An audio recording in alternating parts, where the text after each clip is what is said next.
Dear students, आज की class में हम लोग पास्ट टेंस शुरू करने जा रहे हैं। पास्ट टेंस में आज हम शुरुआत करेंगे पास्ट इंडेफिनिट की। राइट, आज क्या पढ़ेंगे? Past indefinite. पास्ट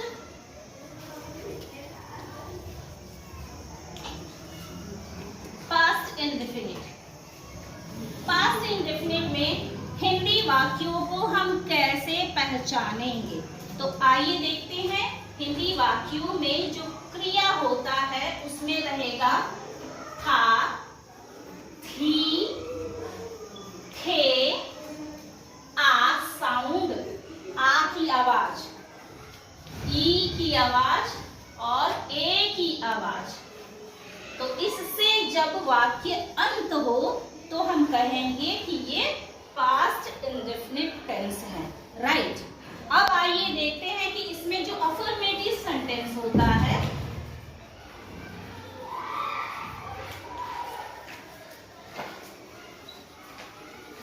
जो अफर्मेटिव सेंटेंस होता है, जो सकारात्मक वाक्य होता है,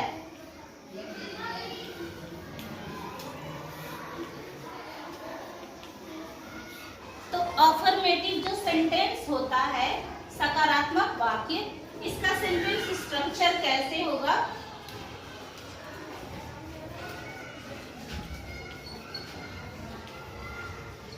इसके सेंटेंस स्ट्रक्चर, वाक्य संरचना। वाक्य संरचना कैसे होगा आइए देखते हैं। सबसे पहले होगा सब्जेक्ट, ओके। इसके बाद होगा V2, मेन वर्ब का टू, और इसके बाद होगा ऑब्जेक्ट। ठीक, देखिए ये जो पास्ट इंडेफिनिट है और प्रेजेंट इंडेफिनिट में दोनों में कुछ सिमिलैरिटीज है, कुछ समानताएं हैं। वो क्या समानता है कि देखिए दोनों में हेल्पिंग वर्ब नहीं होते हैं। यहाँ पर भी हेल्पिंग वर्ब नहीं है। और आपने देखा था कि जो प्रेजेंट इंडेफिनिट में है उसमें भी वर्ब में एस या ईएस सिंगुलर थर्ड पर्सन होने पर जुड़ता है, लेकिन कोई हेल्पिंग वर्ब नहीं है। तो ये दोनों में बस ये एक ही सिमिलैरिटी है। इसमें खास बात क्या है प्रेजेंट इंडेफिनिट में कि इसमें V2 सिर्फ इसी टेंस में यूज होता है। V2 वर्ब का सेकेंड फॉर्म सिर्फ प्रेजेंट इंडेफिनिट में यूज होता है और किसी भी टेंस में यूज नहीं होता है। राइट, समझ में आया?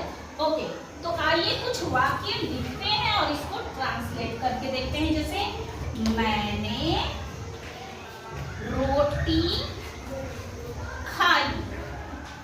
ई आ रहा है, देखिए ई साउंड से अंत हो रहा है। मैंने रोटी खाई।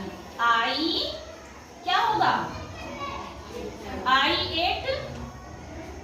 एट होगा ना। आई एट रोटी, ठीक है। आई एट रोटी। सेकेंड, हम लोग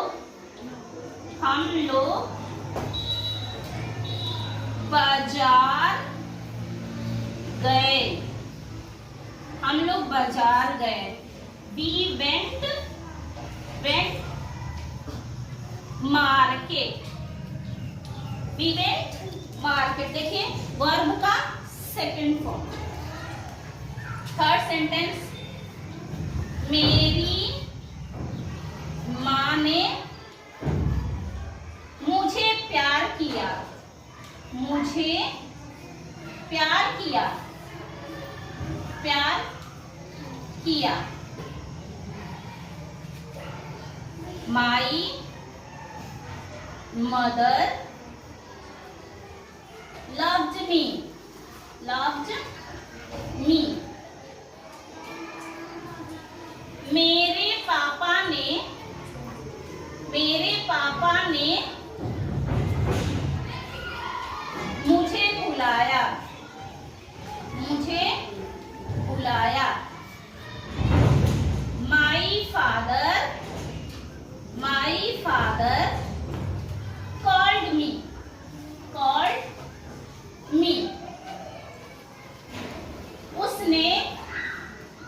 उसने एक किताब खरीदी। किताब खरीदी, है ना, उसने एक किताब खरीदी। He bought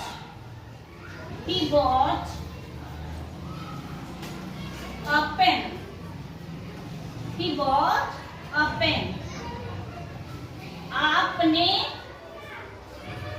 एक कार खरीदी, एक कार खरीदी, खरीदी। You bought a car. Got it? Understood?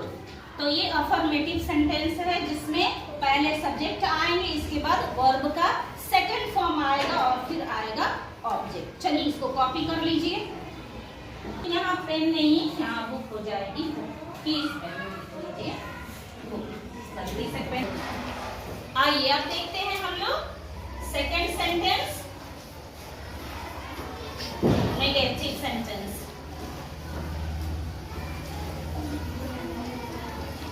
यानी कि नकारात्मक वाक्य ना।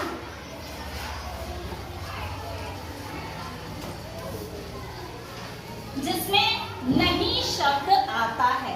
जैसे कि इसमें क्या होगा, देखिए सबसे पहले होगा सब्जेक्ट, होगा सेंटेंस की स्ट्रक्चर में, वाक्य संरचना में होगा सब्जेक्ट, इसके बाद डिड आ जाएगा और डिड के बाद आएगा नॉट और फिर वर्ब का फर्स्ट फॉर्म आएगा। क्यों वर्ब का फर्स्ट फॉर्म आएगा?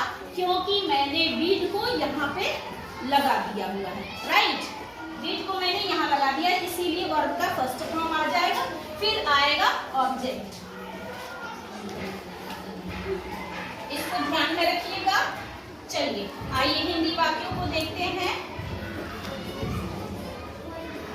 मैंने झूठ नहीं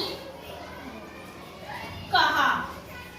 मैंने झूठ नहीं कहा, देखिए नहीं आ गया ना, तो क्या लिखेंगे? I did not tell lie. मैंने झूठ नहीं कहा। उन्होंने कार नहीं खरीदी। उन्होंने कार नहीं खरीदी, नहीं खरीदी। तो हो जाएगा they did not buy, हो जाएगा buy, bought नहीं होगा, वर्ब का first form buy car।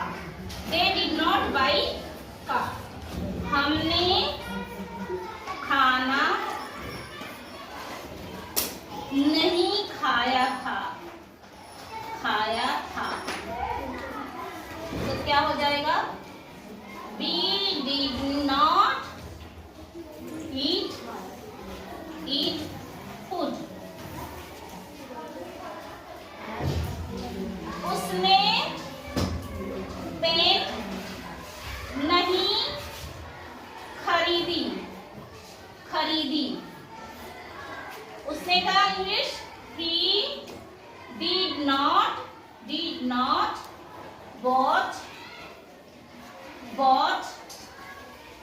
Pen. उसने पेन नहीं खरीदी, पेन।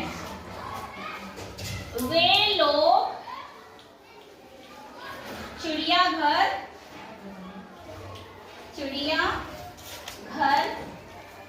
नहीं देखे, नहीं देखे। तो क्या हो जाएगा? they did not see the zoo। वे लोग चिड़ियाघर को नहीं देखे। द की स्पेलिंग ठीक कर लीजिए, द। Got it? तो ये नेगेटिव सेंटेंस में रह गया। आइए अब हम लोग देखते हैं थर्ड वाला इंट्रोगेटिव सेंटेंस।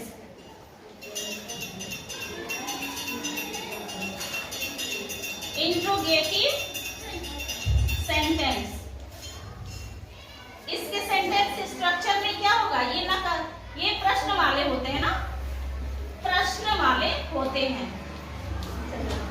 सेंटेंस स्ट्रक्चर देखिए क्या होगा। सबसे पहले आएगा डिड, क्योंकि ये इंट्रोगेटिव है। इसके बाद आता है सब्जेक्ट, इसके बाद आएगा वर्ब का फर्स्ट फॉर्म और फिर आएगा ऑब्जेक्ट। Got it? इसके बेस पे आइए हम लोग ट्रांसलेशन देखते हैं। वे बाजार, क्या वे खाना खाए? खाना खाए सवाल है, तो आप लोग लिखोगे did they eat food? Did they eat food? Second है क्या वे बाजार से आए? तो आप क्या लिखेंगे? Did they come from market?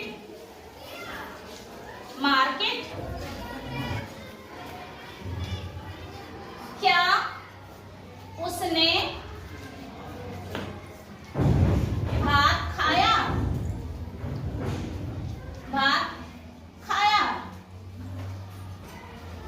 Did he eat rice? Did he eat rice? यहाँ पे देखिए क्वेश्चन मार्क ही रहेगा।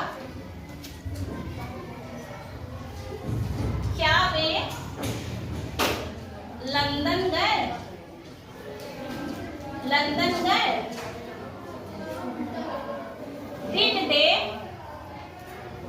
Did they go London?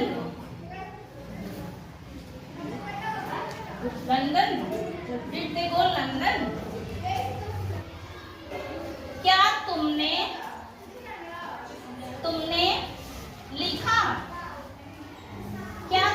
लिखा? Did you write? अगर पत्र होता तो ऑब्जेक्ट में पत्र लिख देते ना, लेटर लिख देते। Did you write letter? क्या तुमने वीडियो देखी?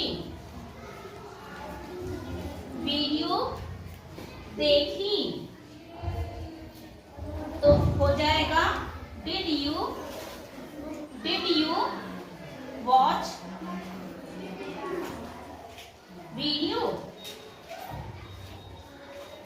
watch video? तो इस तरह से ये होता है इंट्रोगेटिव सेंटेंस, यानी कि प्रश्न वाले वाक्य। अब इसमें भी देखिए बच्चे, डबल इंट्रोगेटिव भी होता है। होता क्या है कि जितने ये मैंने आपको सेंटेंस पढ़ाए हैं, ये सवाल जो पूछे हैं, जैसे डिड दे ईट फूड, क्या वे भोजन खाए हैं, तो आप आंसर क्या दोगे? यस या नो, है ना? तो इसी तरह से जितने भी आप देखो, did they come from market, क्या वे बाजार से आ गए, तो आप बोलोगे यस या नो, है ना? उसी तरह से है डिड ही एट राइस, क्या उसने डिड ही ईट राइस, तो आप बोलोगे यस और नो। फिर डिड दे गो लंदन, क्या वे लंदन चले गए, तो आप बोलोगे यस या नो। डिड यू राइट, क्या आपने लिखा, आप बोलोगे यस और no. Did you watch video, तो आप बोलोगे यस और नो। लेकिन अगर सवाल आपके यस और नो के अलावा कोई वाक्य में देने हो, सेंटेंस में देने हो, तो आप क्या करोगे? अब जैसे यहाँ पे सवाल है, क्या वे खाना खाए, ये तो सवाल है, यस और नो हो गया। हम पूछेंगे वे लोग खाना क्यों नहीं खाए, तो आप कारण बताओगे, अरे उसकी तबीयत बिगड़ गई थी, या उसने पहले ही खा लिया था, कुछ तो कारण आप बोलोगे ना। तो क्या हो जाएगा? अब इससे पहले आप डिड से पहले आप ऐड कर लोगे WH फैमिली।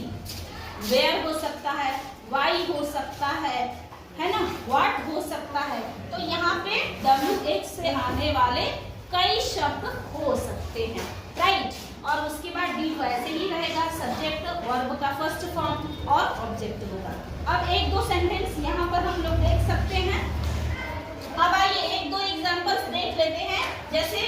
WH की फैमिली लगाकर हम पूछते हैं कि वे लोग या उसने लिखिए, उसने खाना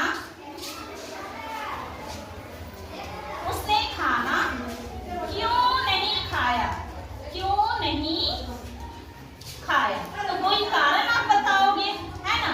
तो जब कारण के लिए आएगा तो आप क्या लिखोगे, वाई, इसके बाद did he not eat food.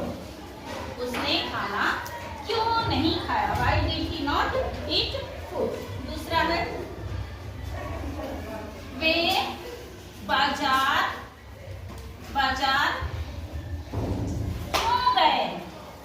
क्यों गए। तो हो जाएगा why did they go market। ठीक है। तो इस तरह से आप लोग डबल इंट्रोगेटिव में जब आप बनाएंगे जिसका आपको कारण बताना हो तो आप क्या करेंगे, WH की कोई फैमिली यहाँ पे यानी कि WH से शुरू होने वाले कोई वर्ड यहाँ आपको वाक्य के अनुसार ऐड करना पड़ेगा। हेडेड, सब्जेक्ट, वर्ब का फर्स्ट फॉर्म और ऑब्जेक्ट। तो डियर स्टूडेंट्स, आई होप ये कंसेप्ट आपको बिल्कुल क्लियर हो गया है। क्लियर है? ओके, क्लास खत्म करें।